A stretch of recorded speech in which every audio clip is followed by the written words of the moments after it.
Hello, ladies and gentlemen. Again, it's me, Steven, again, once again. Maybe the other video came out pretty good. The motion was moving a little bit better than the other one was. I just gotta get the settings right and everything. Like I was saying, but the wind and everything was blowing like a raging and everything.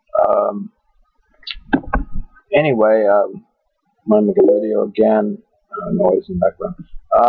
Make a video again, and yeah, this is the most silence I think we had in the last week. I think outside, as far as workers and everything working on upgrading, new pipelines and putting in, overpass. They're still an overpass they're putting in and everything. Yeah, it's going to take about a year, guys. We're looking at over a year to do that work they're supposed to be doing. The record, anyway. But I wanted to talk a little bit about, well, I want to make a video, about Cindy's blood pressure, Her blood pressure has been a little bit on, it's been a little bit on, it's been on the lower side, guys. We're looking at 90 over 50, it's not good, 90 over 50, and the nurse came out a few days ago. I think I made a video prior to this before, didn't finish it all. And what happens is, the doctor, I guess, called the nurse, talked to the doctor. But anyway, the nurse told me and told Cindy to go ahead and drink one of my Cokes. No problem, drink a Coke. Sodium, and checked her sugar. Her sugar came out terrific for a diabetic.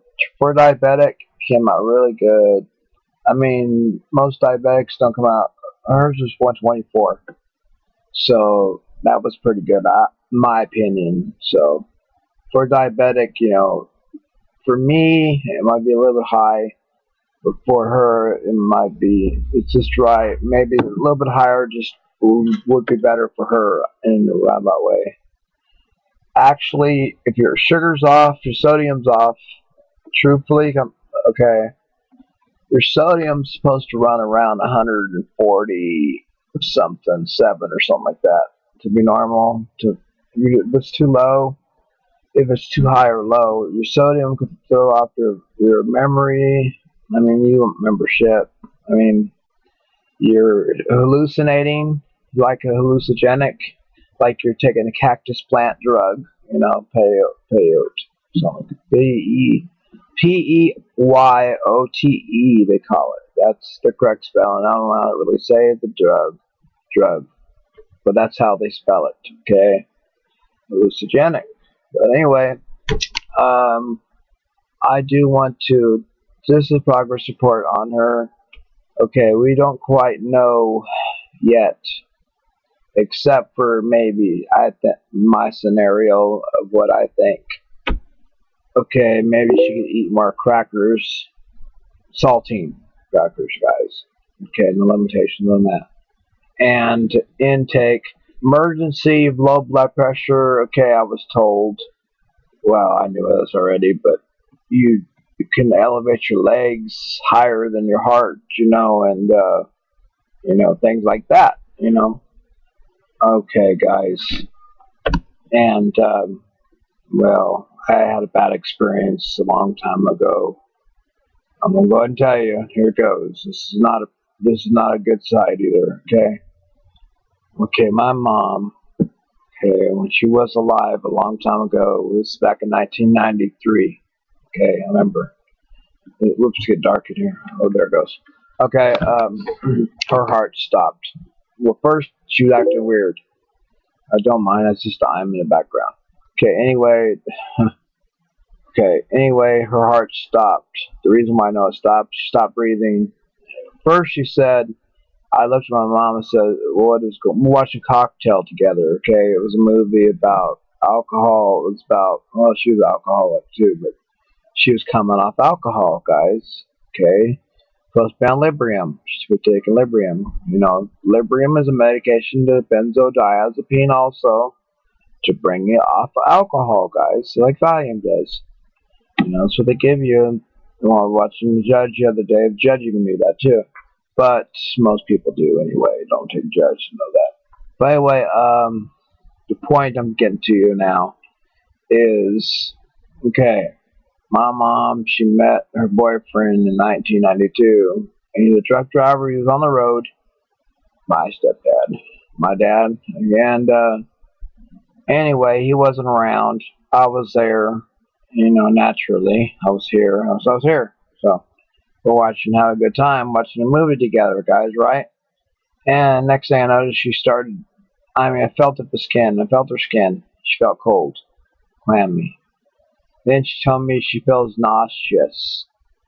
And I said, we don't go to the hospital, doctors? And she looked at me and she said, Steven, stop being silly. And so I just took it like a normal day. And I said, okay. I said, you're going to be right. You're sure you're going to be right? You know, I repeated myself.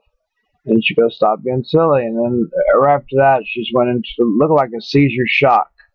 Seizure. Okay? And she started, you know, that. So naturally, I got her away from all sharp objects around her. And then when she stopped breathing at that time, the first thing I listened for is listening there and, you know, check her, make sure she's okay after the seizure stopped. Okay, nothing was there. Okay, no life was in there. So, I mean, I got her to a flat surface. Okay, which is proper. It's hard to think when you're not in the right state of mind, guys. Okay, so I knew you can't do any CPR or anything on the couch. It's impossible. This is stupid as the doctor is for Michael Jackson's case. Should have known that as a cardiologist. I got her to the ground very softly, easily, away from her. I mean, she was already out. Okay, listen, no heartbeat, no pulse, nothing. Tilted her head back, just a chin lift. Okay, did a couple breaths here and there, you know, and then she started choking and coming back, you know, after I did a little bit of light compressions. She had, you know, a lot of things to worry about. Osteoporosis. You can't just go banging around, you know, unless you know what's going on. Okay, and her blood pressure, when they brought her back to life, the paramedics got here after I went next door. We didn't have a phone back, okay, we didn't have a phone back then. So when I brought her back to, because I made sure I brought her back too, and I wasn't calling paramedics. I was yelling out loud for the neighbors, but they didn't hear me. So I'd go over there and physically, stupid me, open up the door and make myself home. So pull up the door thing. So it did. Your adrenaline could do anything. So anyway, it was too damn fast. She came over and helped me. She says, "You don't bother me, Steven. You don't have to worry about that door thing. Jerry fixed it." And this was after everything happened. I brought her back to life, and thank God, you know. And the paramedics said, "What did you do?" And I said, "Exactly the chin lift and everything." And said, "Wow." They said, "Yeah, her heart stopped." They said it wasn't beating, now it's starting to beat now. It's again, and you lost her. I mean, you lost her for a second when you lost her, because now we're showing blood pressure range of it was down to 50 something, you know. And I said, "What?" And they go, "Yeah." It was like it's like 80 over 60 or something like that, or 50-50. Yeah, 80 over 50, not 60. I'm sorry, guys. And I says, "You're kidding me." And they said, "No." And they said, "Where'd you learn CPR at?" And that was before I took, you know, medical stuff and doing all my medical things I learned and everything. And I said, "Nowhere." I said, these one paramedic smart ass gets on me. He goes, "Well," he said, "I think you should start taking courses." I said, "Maybe it's a good idea, yeah, but I wouldn't think about the time." He says, "All I was thinking about was saving my mother's life." He goes, "How'd you know her heart stopped?" I said, "Well, that's common sense. After she went through the shock and she stopped breathing, and the pulse and she's cold and hard. What do you think?" And he goes, "Well, you got me there." He says, "You did the right thing." He says, "I don't even know how you did it." He says, "But you brought her back." And I said, "All it did is the chin lift." and a couple of breaths in their mouth, hold their nose, and then light pushes on her, there, real light, because I won't break her ribs naturally, guys. And she came back. The doctor says very, very good, very smart. And I spoke to the doctor, and he goes, you know what? I'll tell you one thing. You did a damn good job. He says, for keeping your mind clear, he says. And, because a lot of people can't keep their mind clear. I'm not saying I'm a hero, nothing like that. I don't expect to be a hero. But it killed me and shocked the hell out of me. I'm driving to Cuz. But I pulled the door. I had so much adrenaline going through me, I pulled the door off next door. So they told me I could use the phone anytime anyway. So I just wanted to have a phone, yanked it off to hold the door. I mean, they came flying off. I was strong back then, real strong. It wasn't no keto shit. A keto had nothing to do with that. That was full-blown strength. I was about 230 some pounds, solid muscle, and bench pressing over 550 pounds easily. So, and I was damn strong back then. But anyway, get to the point. I was just worried about one thing: survival. My mom coming back to life, and we were having such a good day, good time, watching a movie together, and then all that shit had to happen. And then that had nothing to do with cancer, guys. Nothing to do with cancer. This was her blood pressure again. And there was another time. Okay, this is not me saving her life, though, guys. This is when I was a kid. My cousin and I, all of us were down there, and she was drinking naturally at the bar and then in the bowling alley and having a few drinks, normally, naturally. Okay, blood pressure, something happened. Okay, she's talking to us just like I'm talking to you right now. Okay, and we're just like hanging out and standing there, and like a second cousin and my other cousin, we're all chilling and stuff. And she fell right there in front of me, and I was like, "Oh my God, someone help my mom! Someone help my mom!" And sure enough, they got the paramedic. Every paramedics came out. Got called for backup. I was like, I was checking her out, but I didn't know. I was like, she's breathing though. She was breathing, but her blood pressure didn't go quite that low where it stopped. Okay, but she broke her jaw, guys. They wired to wire her jaw. That's how bad it was. They had to wire her jaw. I don't know how long it was. I was just a younger kid. I don't know all the details. I just know that they had to wire her jaw. That's how bad it was broken. Okay.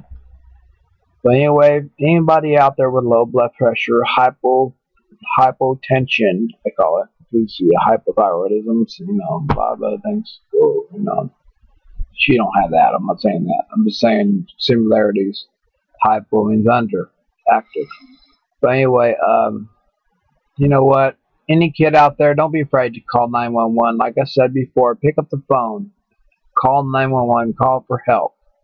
You know what? Don't listen to these cops. Don't listen to these idiots that say don't use 911 because it's not an emergency. You know what? Use your own judgment. If you feel like it's an emergency, kids, use the telephone. That's what I believe in. Use the telephone to call for backup. Because you know what? You can get in trouble for not reporting something. And that's all I have to say for right now.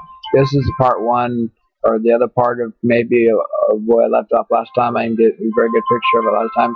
Hopefully this one comes out, and I'll recap this one if it doesn't. I'll talk to you guys later. Have a good, blessed day. Thank God. And Facebook. Take care.